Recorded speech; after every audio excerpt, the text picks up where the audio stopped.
Hello friend, it is Casper, and before you get into the episode, I just want to let you know that I was just processing the episode and editing it, and I realized that there was a massive technical issue during the recording, which caused a lot of weird crackling noises, and the audio was almost completely destroyed. Now I managed to fix almost everything with the help of some AI audio editing, voice repair magic. So that's good news. Just know if you're listening, every now and then you might hear some weird sort of shaky crackling in the background, or voice might sometimes be a bit shaky. And if you're watching the voice, so the audio and the video is not completely in sync the whole time. Other than that, everything should be working just fine. So I really hope you enjoy this episode. Without further ado, let's dive in. Alrighty. Hello, beautiful people. My name is Casper. My name is Anna. And we are stumbling along the universe. Yet again. Stumble with us. You. And today I've got a fun little format, which is a spirituality and personal development meme-themed podcast, where I have selected a bunch of memes from my vast collection. There's a prize for me too, so... Yeah, and then I'm going to show them to Anna, and then we're just going to talk about these topics. And the reason I decided to do this is because it's a bit annoying, actually, because I've been trying to post valuable content, insightful things for years, and grew a nice audience and all this stuff. And then I noticed at some point I have a bunch of cool memes that are sort of related to the topics I speak about. Let me just post those. And this is not original content. It's not something I made. It's just stuff that people send me or that I come across in WhatsApp groups or whatever. I just post a bunch of it, and suddenly the algorithm goes wild, you know? And it's really sort of annoying that, especially since I'm posting excerpts and snippets from courses that I teach where people actually pay me to say these things, but when I post it online, nobody bats an eye. And then the memes, they take off, even though it's not even something I made. I think also the only viral video you ever had was some meme, right? Yeah, that was also a meme. That was the only like proper viral video that got like 7 million views, and I ended up deleting it because I was so annoyed. And it's interesting because there was all these followers that were starting to follow me based on the meme, but they weren't interested in anything else I was doing, you know? So it was just pointless. Anyway, just a big disappointment to them. I am such a big disappointment to myself. Not to me. Yeah, and I think that having a lighthearted, humoristic, not take yourself too seriously type of energy towards personal development and spirituality is really helpful. And what's cool about, like, a really good joke has a source of truth. So the best memes, they have a source of truth that are interesting to contemplate on. So this is what the podcast is going to be. I have some memes. I've more than enough prepared, but we'll just go through a few, and we're just going to look at the meme. If you're listening to the podcast, we'll describe it. And actually, I'm going to ask Anna to describe the meme, which I think is fun. We can describe together. Right. And then we're just going to discuss the theme that is brought up by this meme, either in an attempt to be humorous or in an attempt to be profound, or just whatever comes out when we see it. I think by now, actually, people even that are listening on Spotify can look at the video. It's true, but if you're like driving or please don't look at your screen. You can always look at them later, but they will pop up in the screen. Okay. You ready? Bring it on. Oh man, that's a classic. So, okay, you've got two sides. On the one, there's a little kid on the floor, and there's a dirty boot on his face. And it looks like somebody's stepping on his face, and it says, "Before spiritual awakening." And then, on the other side, it says, "After spiritual awakening." And the kid is suddenly laughing, and you see that he's actually holding the boot himself. So he's putting the boot on his own face. And kind of laughing at the hilarity of how he's causing his own issues, his own misery, basically. Do you have any experience with this? Not at all. Okay. Well, I have some memes about enlightenment. Maybe they are more fitting to you. Probably. But I feel like, I don't know, at least for me, there's, because people always talk about spiritual awakening, and I feel like, at least in my experience, when looking at this meme, there's not one spiritual awakening. It just keeps on coming. Kind of these realizations. It's not that from one moment to the other you kind of realize like, oh, I'm the root of all of my problems, but it just keeps unfolding. And you're like, oh, damn, okay. I thought at least some of it was somebody else's fault, but yeah, it's all me. It is really interesting that what you said just now is that spiritual awakening is often, I think, misinterpreted as like a point, like a moment in time after which you are awakened and then you stay this way. And somebody actually sent me a message, I think, on Instagram saying like, hey, I've had a moment of awakening and I've like everything's strange and I feel like you might have also had this and you know have some experience that you can share. And then I said like, well, what I've learned from my experience is that there can definitely be like a first sort of opening where all of your existing frames of how reality works and they're confronted and they crumble and you see that reality is completely different than what you had thought it to be all this time, and you have a sense of waking up to a completely new view of the world, which is really freeing. But then I said to him like, well, I feel like it is awakening is an ongoing process that you at some point also sort of commit to and study and contemplate, and it's not like a moment after which everything is forever. I mean, everything is forever different. To be honest, he was kind of like, oh, well, I thought you had the thing. You thought you had the thing already. I was like, well, it's more nuanced than that. Disappointing people again, left, right, and center. But I also feel like it's not necessarily, like you said, one moment in time, in the sense that first you were asleep and now you're awake. But in many ways also, at least for myself, a continuous realization that we're just human and we have no idea what the hell is going on in this universe that we're stumbling along. And there's been so many moments in my life where I thought something to be true, and then later on kind of realized like, whoa, okay, I don't identify with that at all anymore. Or I actually now think the exact opposite. And I always reserve the right for myself to, again, change my mind completely. And whatever I believe right now, I'm completely willing to, in the future, potentially let go of, and to realize that actually that was not the way, or not because even the word truth to me, especially in these modern times with so much fake news and AI content and an increasing inability to distinguish what is real and what is not, and what is true and what is not. I think the word truth is an interesting one to contemplate anyway, because and especially nowadays there's been quite a few friends of ours that have moved onto the Christian path, and some of them are really speaking about it as the one truth, making it look like and this is where I find it difficult to sort of follow, that everybody else that has ever believed anything else, including all the, for example, indigenous cultures that have never even heard about Jesus or Christianity, have got it wrong, and that there is the one truth in the universe. And I just feel like we're human beings that are simply not, we're just small specks in the universe. And of course, what we do matters. I definitely do believe that. So it's not to say that, whatever, it doesn't matter anyway, just do whatever, it doesn't have a purpose. But I don't think as human beings, we're necessarily supposed to understand and will ever be able to understand what is going on. There's always a higher force, and I think that's actually quite beautiful, something that humbles us. Yeah.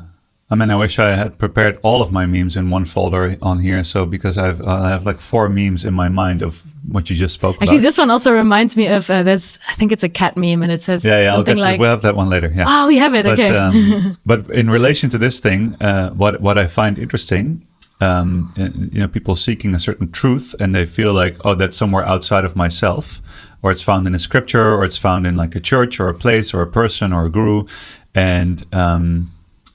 And yeah, there's, like you said, there's this high tendency to want to find the truth. And I think that, and that's what I liked about these memes, is that there's an unseriousness about them that allows you to gives a sort of like space and and like an airiness of contemplating the theme that it brings to you. And what I find difficult about people who believe that they are spiritually awakened, whether that means finding Christ or finding Satori or whatever thing it is, or I finally drank ayahuasca for the first time. Spaghetti monster. Yeah, but also like people who drank ayahuasca and they go like, now I will bestow my enlightenment upon everyone. And then, pretty soon you'll realize that you're going to fall into the same trap again, is that there's this idea that there is a single point of truth that is not static, and it might be true. But I think that it always shows itself. The deepest truths always show themselves in a sort of paradox, where you realize that there's no grasping on the truth by itself whatsoever. And that's what I also like about this meme, is that in the picture you can see the kid is like suffering and struggling. So the boot that's on his head kind of represents the problems that he has and the difficulties that we face. We should say we, because this kid's probably fine. Like in general, people, we have this idea that, I have so many problems and it's weighing down on me and pressing down on me. And then this kind of particular moment of spiritual awakening is the one where you realize, you wake up to the idea, you see clearly the fact that we have a very large hand in creating our suffering, not our problems necessarily, because you can see or not situations. We don't create necessarily every situation out there, depending on what you believe, of course. But that's something we can't know. But what's definitely clear from this, if you wake up to that realization, like, I'm the one who's been doing this. Just coming out of victim mode, basically. Yeah, it's coming out of victim mode. And the funny thing is that he's also smiling. Yeah. And the boot is still on his face. And that's what makes this image so deep. But he's not smiling, he's laughing. He's like, man, it was me the whole time. Yeah, but the boot is still on his face. Yeah. And that's what I find the depth. That's like a cosmic joke, Exactly. That's like the profundity of this picture, is that what I have found through a lot of personal development work is that I don't feel more enlightened or like more awakened in many ways than I used to be, as though life hasn't gotten easier by any means. But I do feel like I can be in like a really, like even when we argue. Actually, sometimes quite the opposite, because you realize you're the root of many of your problems. So you actually feel a lot less enlightened and awake. And it's like Pandora's box is open. And even when we argue, sometimes we have these conversations where we basically, you have the higher perspective, you have the sort of awakened perspective of like, I'm doing this to myself, but also I'm not ready to stop, where it's like, I know that's probably existential kink. It feels kind of fun. Yeah. But even in the argument where I'm just like, I don't want to be like this. I really don't want to be like this. But right now I am like this. I know I'm doing it, but I have no way of navigating out of it. And there's a sort of inner smile that comes when I realize like, it's me messing with me again. But you can't quite take the boot off yet. Yeah, and it's difficult. It's difficult to take the boot off because you had a good reason to put the boot on. That's the thing, like the thing that you are suppressing yourself with, or that you're kind of like making your own life difficult with, is something that you have learned and that has had a function. And you've gotten used to the juicy mud on your face. Yeah, exactly. Yeah, it's like you're like wallowing in your own filth of like, I'm such a victim, or oh no, I have to be the rescuer. Oh no, I have to do everything for everyone else. And then you've learned that under very intense circumstances, and you probably have to. Or you needed it at the moment and it was functional, and then the awakening part is sort of where you realize like, I actually do have a choice, and whether or not I'm ready to make the choice, I know that I have the choice. Okay, I'll go to the one that you just referenced because I like that one. So fun that you actually, yeah. So it's basically a couple. How do I best describe this? Inception cats with third eyes. And it says, when you're so woke that you wake up to the realization that being woke is just another illusion to wake up from. Yeah, that's exactly the one I had in mind. And I love the cat has this face of like looking into the universe of like, I understand now. And then it's just the exact same image above him again and above him again and above him again. So there's like a more and more enlightened cat transcending above itself every time he wakes up from the illusion. And cats are so good for memes. Oh man, I'm pretty sure God created cats specifically for memes. Millions of years of evolution. It's like one day humans are going to have technology. They're going to domesticate this tiger. They're going to develop technology. And then finally, the image of the cat is going to transmit the final truth about the universe. Yeah, so you're so... It's really funny because even this statement sort of loops in on itself, where like when you're so woke that you wake up to the realization that being woke is another illusion to wake up from. So it's like a loop because you're like, oh, now I'm awake. And then you go like, oh, but being awake is just another illusion to wake up from. And by thinking that, you awake to it, and then You're even more woke. And I think that we've been reading a lot of these Zen stories, and we should actually do a Zen story episode. It would be a really cool one. We have to understand them first. Well, no, because I can just read them to you, and then you can just say what you think about it, and then our enlightened followers can comment what they think it means. Anyway, but so it's also described as enlightenment or awakening is like a moment to moment to moment to moment to moment thing. Like each and every moment, again, is being awakening to what is present in front of you. So as soon as you think like, oh, this is what being awake is like, you have now captured it and said, I am, you're holding on to it, which means that it has become a construct that you're now keeping intact. And it means that you're actually not awake to whatever else is present, because now you're focusing on this one thing. But I think also the issue with the way that people think of enlightenment is that they think of it as like a universal thing. Like you're enlightened and then you're enlightened about everything. But I don't think that's the way it works. And maybe it works for some super spiritual beings that study Zen all of their life or whatever other spiritual path. But I feel like sometimes I have moments of enlightening in certain areas of life or towards a specific topic. And with enlightenment, I don't mean I understand the entire construct of whatever it is I'm gaining understanding about, but I have a deep insight that really shifts my perspective towards something that feels enlightening, let's put it that way, but that doesn't make me enlightened in any shape or form. Yeah, and I think that's actually a really good point, to be like, actually, this is one way that I used to describe it, where I always draw it the system model, and then you have like basically you are a system is an idea, a combination of systems. But then I draw that system that we are as a black box, like in science. Like lots of stuff goes in, lots of stuff goes out, but it's very difficult to know exactly what is happening below the surface. And if we take that sort of model where you are a system and you're in an environment, so there's lots of input coming in and there's lots of output coming out, and you're not really sure like what happens on the inside of the system. That's why it's a black box. But every time you deliberately choose your input and through that become aware of your output, the things you think, you say, the quality of your life, every time you go through that sort of loop of then you're kind of like shining a bit of light in the black box, and it becomes a little bit less dark. And maybe it will take a lifetime of work to illuminate like 3% of everything inside this black box, but at least it is a path, a continuous path. That's samsara.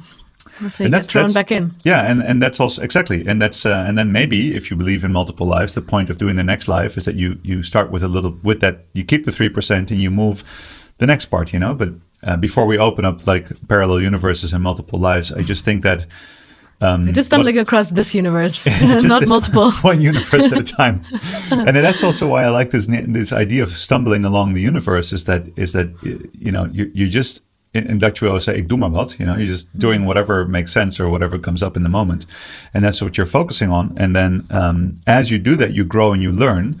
And I think it is more that enlightenment or awakening is sort of a path where you accept how much you don't know and how much you can't control, and you stay perceptive and open to all of the layers that you could learn something about, and to illuminate just these slightly whatever is most relevant to you and essential to you, and and what you're ready for, you can illuminate, so that you have a little bit more light shining into this vast realm of uncontrollable, unknowable sort of things that we have to also surrender to. And actually, I have a third meme in this theme, which I will actually a few, but I want to skip to that one now, because this one is about the pitfall of when you are awake and you believe you are awake, you see other people as asleep, or when you are enlightened, okay, suddenly you see all these unenlightened souls. Show me.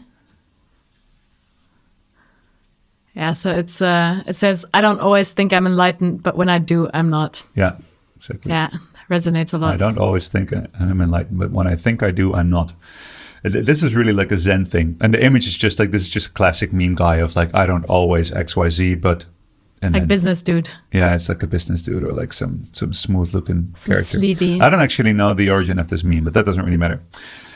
Yeah, I don't always think I'm enlightened, but when I think I do, I'm not. And I really like, it's a really good reminder, as soon as you hear yourself bestow your enlightenment on someone else, or like be like, And that's exactly that's what I find so difficult sometimes, when people feel like they found the one truth and everything else is fake or false light or the devil's work. I'm just like, hey, you're just a human. How do you know? Like, you're just another human that doesn't have a clue what's going on in this universe. And you might be right. Like, I'm not saying you're wrong, but I'm also questioning how you can possibly know that this is the one truth. Yeah, especially because you believe something else to be the. That we can do later at some point. We should do another episode about that. But yeah, I mean, it's not just Christianity. I mean, yes, that has definitely been very present in my life and our lives recently. People turning Christian and believing that now, because of that, a lot of things, including whatever yoga, breathwork, like all of these things are from the devil. But I mean, this happens in all belief systems, all religions. Also outside of the religious context, that people feel like, I found the one thing and that's the truth and this works for everyone, and whatever, my hamster needs to convert, and my mom and your uncle, and they're like preaching and just completely ignoring the fact that we're so diverse as humans. Even about that's always something that strikes me, is that even in very practical ways, like for example nutrition, you could say like, hey, we all have a physical body that works in roughly the same ways. So, we should probably even be able to agree on certain sort of health ground rules that work for everyone. And even that's not the case. It'd be like, hey, can we agree that it is generally undesirable to bomb children, to have people starving, dying of this and dying of that? Like we can't even agree on the basics. Yeah. And I think also, like what you said, it's very interesting where, and that's what this meme is about, where somebody says like, oh, but the Bible is the only way to truth. And I go like, oh, that's really cool for you. And for me, it is this other thing, or you go like, oh, for me, like I find a lot of truth in plant medicine.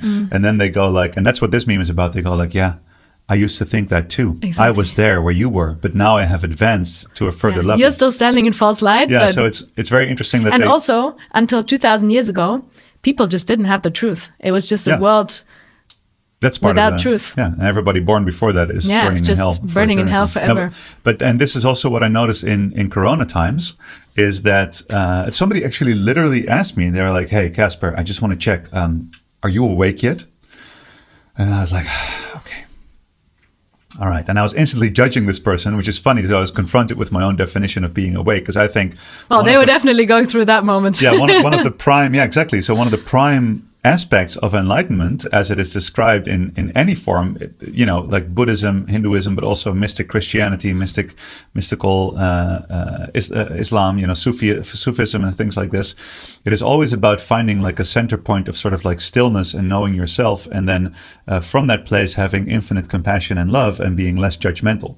So as soon as you go, maybe it's a trick question. It's a trick question, yeah, because if I say yes, or if it's I was being tested. But anyway, maybe this guy was actually fucking enlightened. It was a woman actually. It doesn't matter. But so this person's like, "Are you awake yet?" And then, and the funny thing is, I was like, okay, so in a split second, I was like, if I say yes, they're going to check whether I have the right level of awakeness. Because then they're going to, so you also know that the shadow government wants this and all of this stuff. And I was like, and if I say no, then I'm going to get into a lecture like I'm a toddler, like I know nothing, because they have to bestow all this wisdom about like vaccines and shadow governments and all this stuff on me. And so what did you say? I said yes, because I knew what this person was asking. This person was basically asking, are you vaccinated? No. They were asking like, I knew that what they wanted to know was kind of like, do you understand that there is something much bigger at play than what is in the media? That's sort of... Isn't that always the case? Yeah, exactly. So that's why yes was the best answer, But it's just very interesting how and that's the interesting thing about, like, sometimes people, they try to like corner you, and be like, hey, have you heard the true knowledge? Because they want to convert you to the same sort of place, which I think is essentially... It comes from a good place. Like if you imagine like, I need to tell you this so that I can save your soul. You could argue that comes from a good place because it is in some way a compassionate thing to do. But for many people, it doesn't actually come from a very compassionate place. Actually, I have another meme that's related to this. They're all in perfect succession. Yeah. And this is one of my favorite memes of all times. So it's two parents in bed. And I didn't know this one yet. So it's two parents in bed, and then the woman says, "Darling, please wake up our son." And then the dad goes to the son and says, "You are the universe experiencing itself." Yeah. And the son's like, "Oh shit!" Yeah, and he's like holding him by his shirt, and like shaking him, and the kid's looking like he's scared, and he goes like, "You are the universe experiencing himself." like this is something that I could actually see happen in our family. We're like, "Hey, could you wake up Atlas?" And I'm like, "Atlas, have you heard? You are the universe experiencing itself." Oh man, I love that so much. That's so good. Yeah, he'll probably have some poopy come back. Yeah. He turns everything into poopies. But the question is now: is this dad awake? Is this the way to do it? Because when we're reading the Zen stories, there was a lot of gurus kind of slapping the enlightenment into their students and stuff like that. Yeah, because I guess especially in the Zen, it's less about the conceptual depth of understanding and more about the being in the moment. Chop wood, carry water type of enlightenment. To be fully present in each moment. And that's also the interesting thing is that the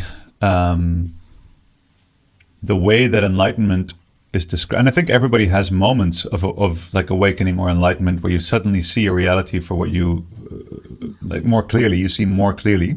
But you should also then, I think a part of it is then learning that you haven't seen clearly before, and that is an essential part of human nature, is that we cannot know, we cannot hold all the variables. But we could sort of cruise and approximate truth and clarity. So, but I think this also really shows that there's different ways, that not even the definition of enlightenment is the same for everyone. Yeah. Because some people would argue it's sort of a conceptual understanding of, for example, in this case, that we're fractals of great spirit or the universe that are sort of living in dualism to experience itself. Because if all was one, there would be no experience except for the one. But then, if you look to Zen, it's more about just experiencing every moment. And of course, it's not necessarily in contrast to each other, but it's still a different understanding of what it means to be enlightened. Is it conceptual? Is it practical? How do you live enlightenment, and what does it do in terms of the way you act, the way you show up in life? Yeah, and that's what's interesting about different approaches to this. Because, for example, in Zen, the teacher asks you a question, and then you can give the right answer to the question that is conceptually the right. You say the right words, and then the teacher still smacks you in the face because you don't mean it, because you haven't understood it. It didn't come from the place of realization, and that's what we were speaking of Christianity earlier, and that's one example where basically, if you just say the right words to the people that are inviting you in, and you say like, "I accept Christ as my Lord and Savior," now you're part of the team, but the question is like, have you also met Christ? Have you realized Christ inside yourself? And is that statement coming from a deep realization, or are you saying the thing that's in the rule book to be part of the team, And, or have you had a real sort of moment with Christ, a real moment of a real encounter, but then are you taking that as the basis on which to form your spirituality or your understanding, or are you then going to other people that have had a similar encounter and sort of buying into their story and their interpretation? I mean, we're just using, of course, Christianity as an example here, but I think this goes for all the things. The same thing goes for a lot of societal narratives, that there is a frame of looking at life that is presented to you. It's like, hey, if you get really good grades, then you're a great person and you'll be successful in life. And this is presented to you. And then if you then sort of do the tricks that you are expected to do to fall into that narrative, to match the narrative, then you will get all sort of like the rewards externally, and you will get approval and all of these things. But so many people, all these people that we meet in ceremony work and breath work and personal development work, they've spent their whole life basically taking on these external narratives that we're presenting to them and living by them without feeling like the true inner resonance. And then after 35 years, which is like the approximate time that most people have their first crisis, I was like 5 when I had my first crisis, but I'm maybe more broken than most or more enlightened than most, except just now when I said it. Gonna get back to the meme. But and then you sort of wake up. So it's like you wake up out of like a nightmare, out of like a weird dream of like, what was I thinking all this time? Like equating material possession with true love, while my true love is sitting right next to me and I can just like give her a hug instead of working too hard and like all these kinds of things. So I think that is really powerful. And one challenge of these kinds of sort of like high level, high perspective insights, like for example, I am the universe experiencing itself, and then you go, okay, and now what? Like, have you made your bed? Did you wipe the countertop? Like, can you pay your bills? And I think that's the chop wood carry water type of thing. And this could also, for example, be a complete permission slip to do the worst things ever, because they just need to be experienced. And this is such a fascinating thing that spirituality doesn't necessarily equate to morality, because you can see 100%. A lot of people who are highly spiritually evolved and have a really deep understanding of the mechanics of the universe, but they sort of take that and use that to build to even more strongly to the construct of their sort of narcissistic, grandiose idea of like, oh, I'm doing it in the name of spirituality. Exactly. I was already better than everyone, and now I have the true knowledge. They just don't understand what I'm doing. Exactly. That I'm healing them through my tantric lovemaking. Exactly. Yeah, or like for example, like Osho, he had this thing. He had like more than 70 Rolls Royces, and then the question is like teaching people non-attachment. Yeah, but then, and there is an interesting point to it where you go to a guru and you judge, you imagine that this person is enlightened and doesn't have possession, and then he has 70 Rolls Royces, and then there's all of this stuff that comes up inside you. I just have them. I'm not attached to them. Yeah, he's like, I don't care about these. I'm doing this to show America the disease of their capitalism. That was his point, and it's difficult to like. It's a cool way to confront people, but I sort of also can't really buy it that he didn't actually, whatever. No, but I think that's also just the nature of being human, right? You can make up a story about, or you can frame pretty much everything in any way if you want to, and find some people that'll believe in it. Absolutely. So. I want to go to the next meme because we're very much in the sort of enlightenment, higher spiritual truth memes, but I want to make a little bridge to more sort of day-to-day things, which is also cool, more personal development. But just the last one around spirituality, a very practical one. Read it to the people, Anna.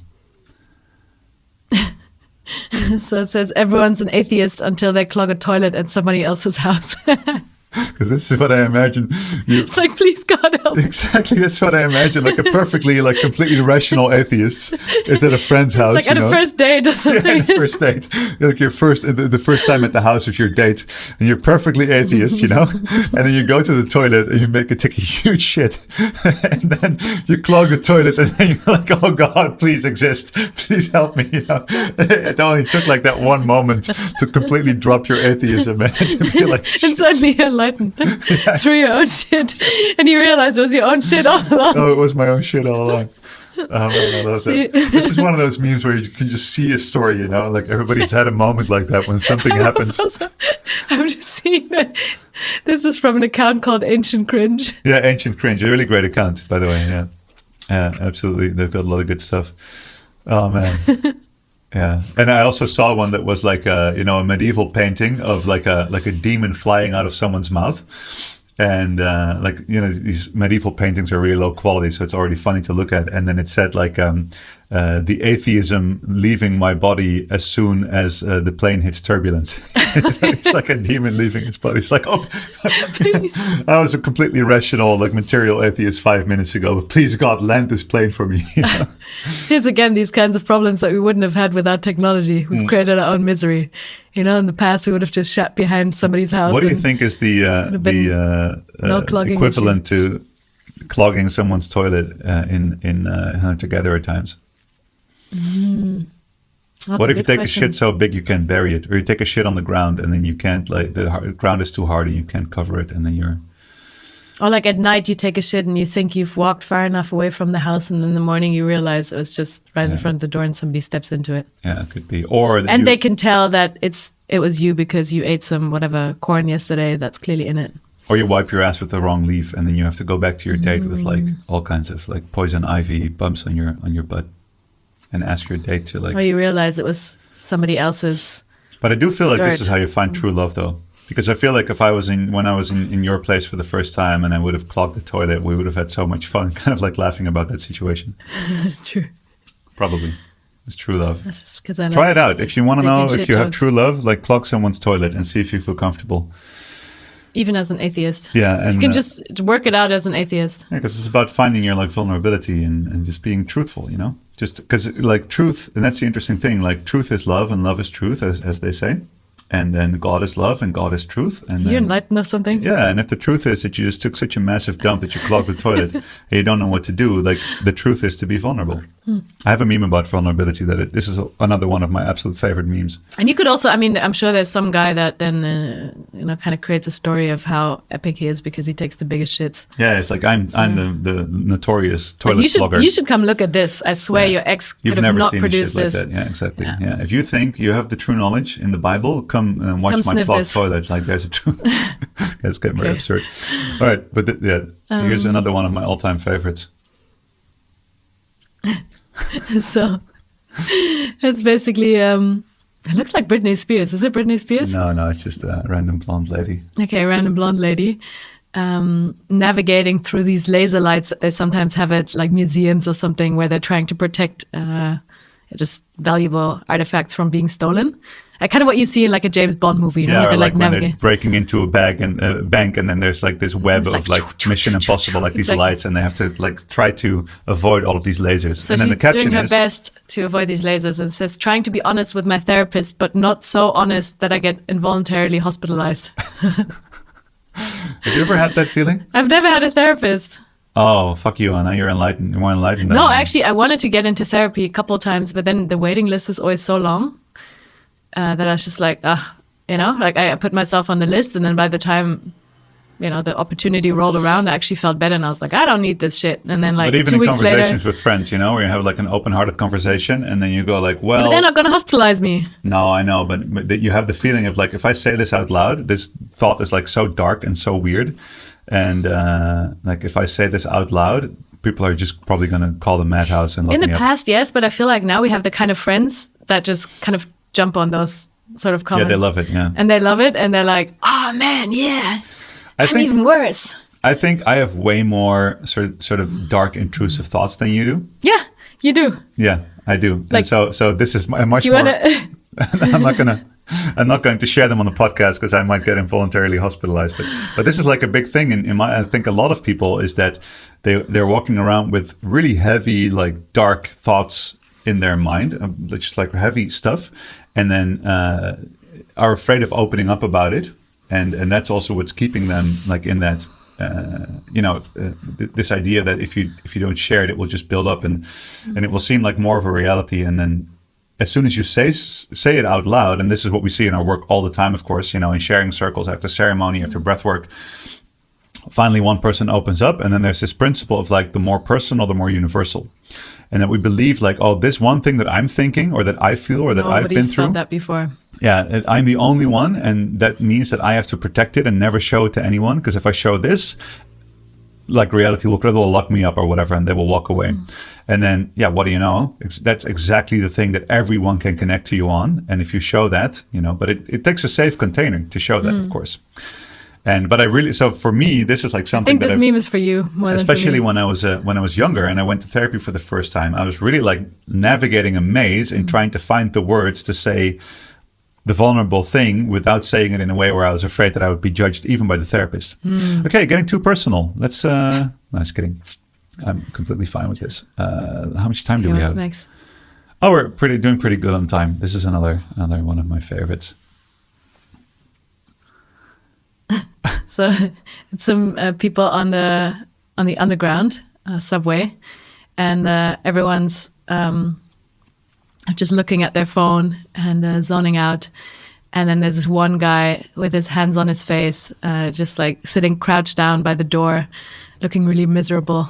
And it says, "Love it when somebody puts down their phone and just lives in the moment." It's kind of sad that this Truth person was bomb. photographed, actually, now that I think about it, in that vulnerable moment. But it's like clearly somebody having an absolute like breakdown, like a personal crisis in the worst way, sitting on the floor in the subway, and everybody's just kind of on their phone. I love it when someone puts down their phone and just lives in the moment. I think it's... But again, there's a seed of truth to that, because I think a lot of people would probably have that kind of moment if they put their phones down for long enough. Yeah, and it's also kind of crazy that we live in a society where we're numb. I don't exclude myself from that. No, absolutely. I should definitely do that more. And I think one of the reasons people don't put down their phone and live in the moment is because the moment is fucking scary. You know, so that's what the deeper truth of this meme, I think, is that this actually shows that, first of all, a lot of people will not allow themselves to even be in the moment with their sadness and grief and actually cry and allow themselves to break down. It's easier to numb away on your phone. And secondly, that we're in a society where we're so desensitized to people struggling that like this is a kind of scenario that you imagine like in a tribal setting or in a small living community, even like a European village of like a few hundred people some generations ago, that it would be absolutely unheard of that somebody's breaking down and crying and having a crisis like this in public, and that everybody would just sort of ignore it and not look at it, you know. At least I have some faith in humanity, and I think that there were probably times when, and there's probably places where this doesn't happen. Yeah, it's two layers. I mean, the people aren't even noticing that he's having a complete breakdown. Yeah, which is true. They may be unwilling to look at it. They might be noticing and just kind of looking away. I noticed that in ceremony sometimes as well, that people are so uncomfortable seeing people being uncomfortable. Or not everyone, but quite a few people, because we don't really have spaces anymore where we get exposed to people that are having a hard time, that are whatever, crying, puking, being angry. Yeah. And if there is a moment like that, there's often a lot of judgment. It's not something you do in public. So people simply aren't used to it and find it very triggering. But then also, yeah, indeed, silence can also be so triggering. It's another thing that I often notice in ceremony, because even though music might be triggering or noise, it's sometimes, or oftentimes, I believe, not as triggering as silence, because once there's silence, whatever is going on inside becomes so much more present and so much louder. Yeah, it's true. And that's why people, I think, just including myself, but yeah, sometimes I'm going for a walk and then I'm listening to a podcast that I enjoy, but so it's like, man, I could have just listened to my own thoughts and been with myself for a moment, you know, like this wasn't interesting enough actually to sort of cheat myself out of a moment with myself and to feel what's really alive in me right now and to feel what's going on. Yeah, sometimes I wake up from like a 15 or 20 minute like losing myself in either, you know, work stuff, emails, replying to stuff, or like scrolling on my phone, and then I have a moment of like, wait, what am I doing? You know, like I'm outside or something, or I have a moment to wait, you know. And waiting used to be just built-in mindfulness. You had to wait for the train or for the bus or for a friend. Built-in boredom, which is good. Yeah, exactly. And you're just kind of like sitting there looking around. And then I was like, man, I could have, these last 20 minutes, if I would have just allowed myself to be bored and to just like look at a cloud dissolve in the sky or listen to the birds, and suddenly I become aware of all of this, moment of awakening. And then I look back and I'm like, why was I doing that? I could have just spent 20 whole minutes. And right now, or actually doing something that, listening to something that actually interests you instead of watching like 20 being clips. Fully like involved in a moment. And I've got one about the present moment as well. We're going faster through the memes than I thought, but I like this. We've got 2 more for this episode. So it has a woman looking a little bit confused and annoyed, and it says, "A woman living in moment finds that unfortunately it is connected to other moment." And then it has like a news thing at the bottom that says, "A woman's attempts to live in the moment have been disrupted." Gesundheit. Thanks. Have been disrupted by the arrival of other moments. I just think it's such a funny. I found myself there quite a few. It's like, finally, I am now in the moment. I am present. And then, you know, you're interrupted by some other annoying moment that has to also exist, you know. And this is what I sometimes have with there's like these Zen stories where there's like a Zen master or something, or like a enlightened master meditating, and then a student comes in and interrupts him and gets like really scared that he interrupted the master and have messed it up. And the master's just like, no, I'm sitting here being present of the moment. That's the whole point. So anything that happens, I'm just present with without judgment.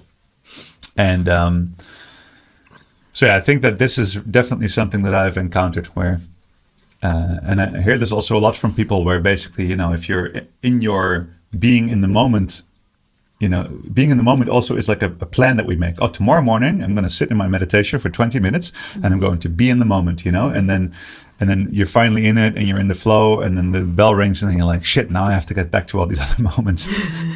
There's so many moments happening at all times. Oh man, so many moments. Yeah. It's a scam. Is it though? Is there, or is it just one? Is it just one big moment? Yeah, and then we have to break it down because we're too small of a being to understand that it's all one big moment. Yeah, we're not there for the whole moment anyway, right? So we're just there for a fraction of the moment. Yeah, and that's all actually interesting, because the thing in the spiritual lineages that's described as taking us out of the present moment is judgment, and judgment like separation basically from that moment, and separating the whole, the universe experiencing itself into all of these smaller pieces. And then we identify with the smaller pieces and not the universe experiencing itself. And the sword or the knife with which we cut the separation is judgment. But I think it's a difficult one to navigate, because where do you draw the line of just letting things be and unfold as they are? And when has the line crossed and you really feel the need to intervene? Like if somebody, for example, is bombing children or committing so evil in the moment. crimes. I was just so in the moment bombing No, children. but I mean, that's not what I meant by like, Somebody's rather doing this immoral idea, things. immoral things. But what is morality? Because it's also different for different people. Yeah. They might feel righteous about doing it, but when do you stop just accepting what is and actually take action towards having that stop? And what gives you if you can, or doing any sort of action. This is what the Buddha said, is like, accept what you cannot change and change what you cannot accept. So I think and this is also what I love about the Buddhist principle of spontaneous right action in the present moment. So for example, you're walking down the street and you see trash on the street. And as soon as you become aware of the trash, you can now do something about it. So you pick up the trash and go like, oh, yes, that was a good thing to do. This was a right action, And then you identify with the right action and you go, I am the kind of person who picks up plastic from the street.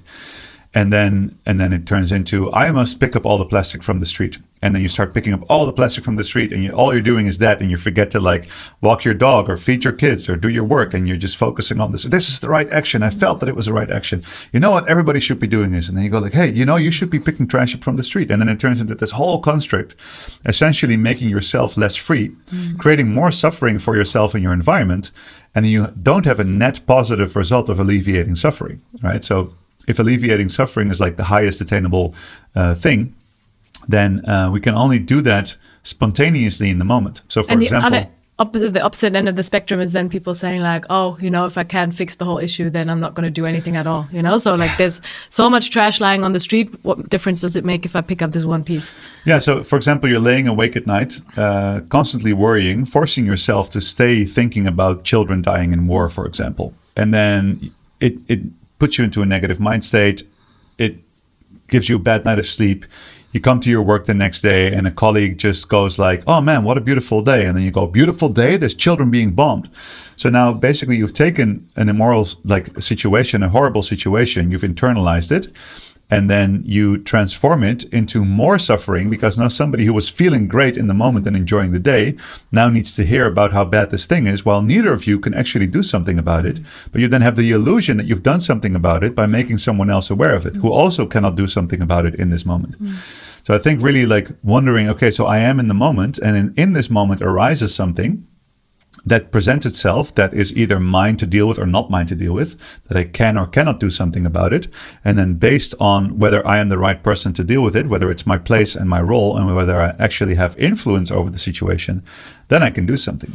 The question though is whether by making somebody aware that wasn't aware of it formerly, you might not have actually done your part, because that's also how democracy works, right? So if enough people know about something and they're against it, they can, start putting pressure on governments to. Absolutely. So, I mean. But if you look at the core of issues like this, it's always one against the other, so it's polarization. So if you've decided that this war, whatever situation it is the worst thing that is happening in the world, And then you take that and then you find someone who's perfectly happy and then you say, you have to care about this now, otherwise you're the bad guy. This is what's happening right now. Like, people don't ask, how do you feel about the conflict in Gaza? They ask you a question, but what they're actually asking is, where do you stand, so that I know whether you're an ally or an enemy. And that's what's happening in the polarization of the world. And it's creating more polarization. So now you're making the problem bigger, I would say.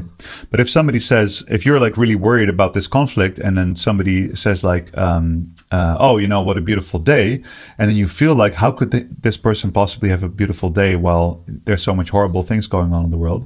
And you would say something like, man, I really wish that I could see the beauty in this day, but I'm really being haunted by the conflict in the world, and it's really painful. And now you're opening yourself and you're creating an opening for conversation, and you can make the other person aware of what's going on and share how you feel about it. And then you've basically helped the problem, because now you've created a moment of connection in a world where problems are created by polarization. Absolutely, and that's we're saving the whole world, Anna. Boom. What's the last meme? I don't know. Actually, I don't know what's going to come here because I can't read the text in the preview image. So let's see. Whenever I'm feeling stressed, I like to take a deep breath, think about every mistake I've ever made. That's probably also for you. You don't do that? Not really. You don't get into a loop. I mean, I think we're diagnosing here who's the problem in our relationship. It's like, maybe we should send this to her. We don't have a therapist right now because you don't need one. So, but I'll send it to my therapist, and then we'll see what they say. My team of therapists. Clearly the broken one in this relationship. No, I don't know. I honestly don't think I regret a lot of things in life. Not because I haven't made mistakes, but I just somehow, and maybe it's lucky that my system just feels that way, but I just feel like regret is super pointless. Yeah, well, I think that too. Yeah, you don't have moments where you remember like something extremely cringy that you've done and you like stab yourself in the heart repeatedly just to make yourself suffer? Not really. Ladies and gentlemen, my wife, Anna Heil, enlightened guru. This is why it's so good to live with you, because there's so much stuff that I get in my head about, and you're just like, no, don't worry about it. I'm like, okay, interesting perspective. I don't know. Sometimes I can just laugh at myself. That too. I can also laugh about myself sometimes. But when I'm already stressed, and then I like, let me relax, and then very often my mind creeps up with like a whole list of stuff that's like going wrong or that I should be doing or mistakes that I've made. I mean, I get stressed about all the things I still need to do, yes, but I don't think about the mistakes I've made so much because it's just done. Made them. Probably apologized for them. One thing that's interesting is that when I started posting the memes like this, some people were sending me messages and responding, and they were like, "Hey, it's really cool to get to know you a little bit better through the memes that you curate and share." And I was like, "Shit, what have I done?" It's like all of my shadows are projected out into the world through the memes that I share. Anyway, that's great. Any last words or thoughts, Anna? I just love memes. Yeah, it's a really good format. I mean, I knew some of them, but some of them also new. Yeah, I think we should ask our dear listeners if you enjoy this format. Then please... you should send memes, and then they're new to both of us. That'd be cool. Yes, that would be really cool. And then we can sort of like cold open them in the middle of the episode. That's dangerous. Let's not do that. But drop us a reply on Spotify or on YouTube in the comments, and let us know if you enjoy this format.